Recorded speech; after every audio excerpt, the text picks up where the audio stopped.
నాగర్ కర్నూలు జిల్లా Koderu police station వద్ద ఉద్రిక్త వాతావరణం నెలకొంది. బీఆర్ఎస్ నాయకులు దూరెడ్డి రఘువర్ధన్ రెడ్డి ఆధ్వర్యంలో బీఆర్ఎస్ నేతలు కార్యకర్తలు పోలీస్ స్టేషన్ను ముట్టడించి ఆందోళనకు దిగారు. నర్సాయిపల్లి మహిళా సర్పంచి కాజా బేగంతో పాటు 12 మంది బీఆర్ఎస్ నాయకులపై పోలీసులు అక్రమంగా కేసులు నమోదు చేయడంపై ఆగ్రహం వ్యక్తం చేశారు.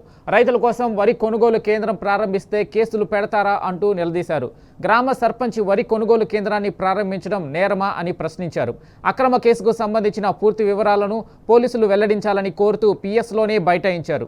సర్పంచ్ కాజా బేగంతో పాటు మొత్తం 12 మందిపై నమోదు చేసిన కేసులను వెంటనే ఎత్తివేయాలని డిమాండ్ చేశారు. ప్రజాప్రతినిధులపై దుర్మార్గంగా నమోదు చేసిన కేసులు ఎత్తివేసే వరకు ఆందోళనలు కొనసాగిస్తామని హెచ్చరించారు.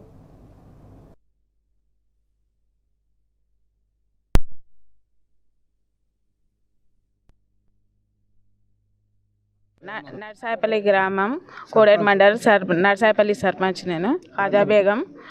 7కి జూపల్లి కృష్ణారావు వస్తామని చెప్పినారు, రాలేదు. 10 దగ్గర చూసి మా బాబు పెండ్లి ఉంటే ఓపెన్ చేసినాం, చేసే వడ్లకు ఓపెన్ చేసినాం. ఆయన కేసు పెట్టినారు. ఎస్ఐ సార్ వచ్చినారు. ఆ రోజు ఏం లేదు పోండి అమ్మ అని కూడా వడ్ల కాడ వచ్చి చూసి చెప్పినారు.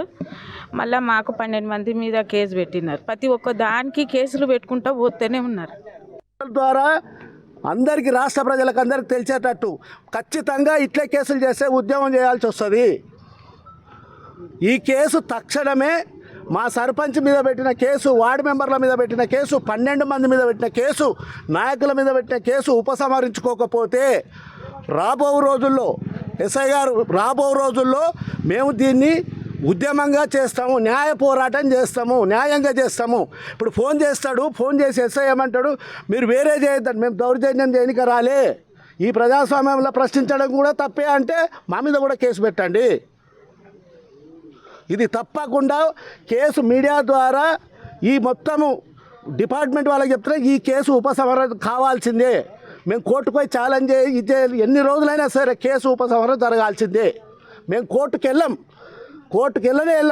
కేసు ఉపసంహరణ చేసి నీవే 166 పెట్టి కోర్టులో కేసు ఉపసంహరణ చేసేయి. అంతవరకు మేము ఊకోము, మళ్ళీ వస్తాము. మళ్ళీ మీ ఫోన్ ఎవరికన్నా ఈ 12 మందిలో ఒక్కరికి ఫోన్ వచ్చినా కూడా ఇంతకు 200 మంది కదా, 2000 మందితో వస్తాం స్టేషన్ కాడికి. ఇది మాత్రం చెప్తున్నా, మేము న్యాయ పోరాటం చేయడానికి సిద్ధంగా ఉన్నాం. ఇవాళ 200 మంది వచ్చారు కాదు, కోడేరు మండలి కాదు, తాలూకా మొత్తం పిలుస్తాం, 2000 మందితో వస్తాము.